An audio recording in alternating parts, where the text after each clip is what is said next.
Most professionals reading about deep work reach the same point eventually. They understand the argument. They accept that their working environment has been optimized for the wrong outputs. They can identify the fraction of their working day that is genuinely deep versus the majority that is not. They know the mechanism by which shallow work expanded to fill every available hour. They have designed or are designing a working day architecture that protects the focused blocks that actually produce what they are being paid to produce. And then they go back to their open plan office on a Monday morning and none of it happens. Not because the ideas were wrong, because the professional case for protecting deep work, the case that makes the personal cost of maintaining that protection worth paying day after day in a culture that has not changed around you, was never made clearly enough to sustain the behavior when the pressure actually arrives. Newport closes deep work by making that case directly, and it is the argument this series has been building toward from the opening episode. The ability to produce rare and valuable output through sustained focus is not simply a productivity technique or a personal preference about how to spend the working day. It is a genuine and growing competitive advantage in the knowledge economy. Here's what that means in concrete terms that survive contact with a real professional life. In a working world where most professionals are operating in permanent partial attention, the quality ceiling of the work they produce is set by what distracted cognition can achieve, which for complex high-value knowledge work is considerably lower than what sustained focused cognition can achieve given the same raw material and the same time investment.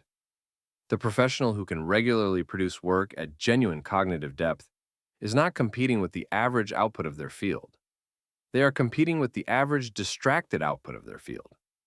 And the gap between those two standards, in most knowledge work domains, is significant and continues to widen as the conditions of most professional environments continue to deteriorate. This is compounding, and it compounds in both directions simultaneously.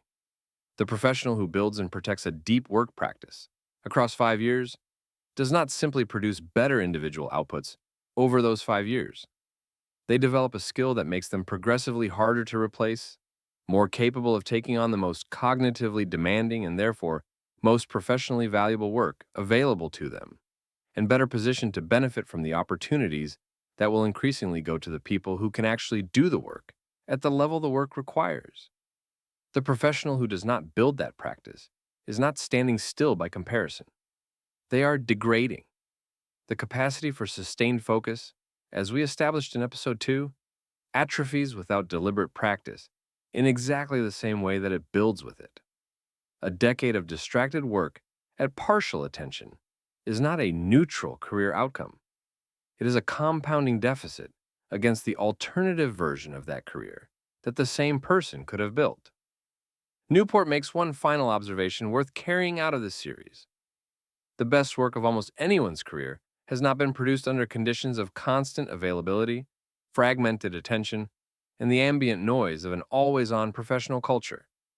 It has been produced in conditions that protected depth, not always optimal conditions, not always chosen or comfortable conditions, but conditions where sustained concentration on a single difficult problem was possible for long enough to produce something genuinely hard to replicate.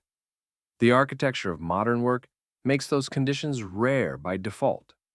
The professional who creates them deliberately protects them consistently and treats the time inside them as the most valuable professional resource they have access to as not being precious or difficult or unrealistic about their preferences. They are making a specific and strategic investment in the quality of work they are capable of producing across the full length of their professional life. This is how the series closes, not with a tip, with a reframe. The open plan office, the always-on inbox, the culture of immediate responsiveness and visible busyness, these are not neutral features of modern professional life to be tolerated as the price of belonging. They are the conditions that will determine whether most of the professionals working inside them ever produce the work they are genuinely capable of. The choice is architectural. And as you now know, architecture is always a choice you are either making deliberately or having made for you by default. Thank you for watching this series. The next one starts next week. Subscribe so you are there when it begins.